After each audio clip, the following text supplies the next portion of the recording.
ಕೋತಿಗಳು ರೋಡ್ ಸೈಡಿಗೆ ಬಂದು ಕಾಯ್ತಾ ಇದೆ.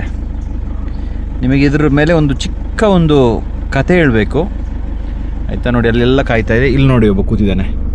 ಈ ಕೋತಿಗಳು ಯಾವಾಗ ನೋಡಿದ್ರು ರೋಡ್ ಸೈಡಲ್ಲಿ ಹಿಂಗೆ ಕೂತಿರುತ್ತೆ, ಕಾಯ್ತಾ ಇರುತ್ತೆ. ಯಾವ ವೆಹಿಕಲ್ ಬರುತ್ತೆ, ಯಾವ ವೆಹಿಕಲಿಂದ ವೇಸ್ಟ್ ಬಿಸಾಕ್ತಾರೆ ಅಂತ. ತರಕಾರಿ ಅಂಗಡಿಯವ್ರು ಬರ್ತಾರೆ, ತರಕಾರಿ ವೇಸ್ಟ್ ಬಿಸಾಕ್ತಾರೆ. ಹಣ್ಣು ಅಂಗಡಿಯವ್ರು ಬರ್ತಾರೆ, ಹಣ್ಣದು ವೇಸ್ಟ್ ಬಿಸಾಕ್ತಾರೆ. ಇಲ್ಲ ಫ್ಯಾಮಿಲಿಯಲ್ಲಿ ಬರ್ತಾರೆ, ಓಕೆ ನಮಗೆಲ್ಲ ತೆಗೆದು ಏನು ಬಾಕಿ ಇದೆ ಅದ್ರದ್ದು ವೇಸ್ಟ್ ಏನಿದೆ ಎಸಿತಾರೆ. ಸೊ ಈ ವೇಸ್ಟ್ಗೋಸ್ಕರನೇ ಇವ್ರು ಕಾಯ್ತಾ ಇರುತ್ತೆ. ಕಾದು ಈ ಫಾರೆಸ್ಟ್ ಒಳಗಡೆ ನಿಜವಾಗ್ಲೂ ಯಾವ ಫ್ರೂಟ್ಸ್ ಇದೆ, ಎಲ್ಲೆಲ್ಲಿ ಏನೇನಿರುತ್ತೆ ಎಲ್ಲ ಮರ್ತು ಬಿಟ್ಟಿರ್ತಾರೆ. ಅವರಿಗೆ ಪ್ರಪಂಚನೇ ಈ ವೇಸ್ಟಾಗಿ ಏನು ಬರುತ್ತೆ ಅದಕ್ಕೆ ಕಾಯ್ತಾ ಇರ್ತಾರೆ. ಆದರೆ ಇದೇ ಒಂದು ಎಕ್ಸ್ಪೆಕ್ಟೇಷನಲ್ಲಿ ಅವರು ಕೆಲವು ಸತಿ ಕೋತಿಗಳಿಗೆ ಆಕ್ಸಿಡೆಂಟ್ ಆಗಿ ಅಲ್ಲಿ ಇಲ್ಲಿ ಸತ್ತು ಬಿದ್ದಿರುತ್ತೆ.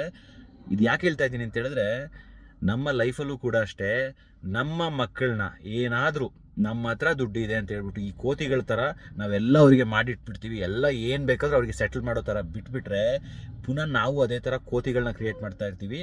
ಯಾಕಂದರೆ ಅವರಿಗೆ ನಿಜವಾಗ್ಲೂ ಹೋಗಿ ಹಾರ್ಡ್ ವರ್ಕ್ ಮಾಡಿ ಸಂಪಾದನೆ ಮಾಡಿ ಏನೋ ಒಂದು ಅಚೀವ್ ಮಾಡುವ ಅಂತ ಹೇಳೋ ಕಾನ್ಸೆಪ್ಟೇ ತಲೆಯಿಂದ ಹೋಗ್ಬಿಡುತ್ತೆ. ಅವ್ರಿಗೆ ಏನಿದ್ರು ಫ್ರೀಯಾಗಿ ಸಿಗಲಿ, ಅಪ್ಪ ಮಾಡಿದ್ದಿರಲಿ, ಅಮ್ಮ ಮಾಡಿದ್ದಿರಲಿ, ಇನ್ನೇನೋ ಇರಲಿ ಅಂತ ಹೇಳ್ಕೊಂಡು ಎಕ್ಸ್ಪೆಕ್ಟೇಷನಲ್ಲೇ ಲೈಫ್ ಲೀಡ್ ಮಾಡಿಬಿಡ್ತಾರೆ. ಹಾರ್ಡ್ ವರ್ಕಿಗೆ ಶಾರ್ಟ್ಕಟ್ ಇಲ್ಲ. ಸಕ್ಸಸ್ ಬೇಕಂದರೆ ಕೆಲಸ ಮಾಡಲೇಬೇಕು. ಅದು ಅಂಬಾನಿ ಮಕ್ಕಳಾದ್ರಾಗಿರಲಿ, ಯಾವ ಸೆಲೆಬ್ರಿಟಿ ಮಕ್ಕಳಾಗಿರಲಿ, ನಾವು ಇವಾಗಲೇ ಆದಷ್ಟು ಎಚ್ಚೆತ್ಕೊಂಡು ಕೋತಿಗಳನ್ನ ಕ್ರಿಯೇಟ್ ಮಾಡೋದು ಕಡಿಮೆ ಮಾಡುವ. Because everybody should work hard.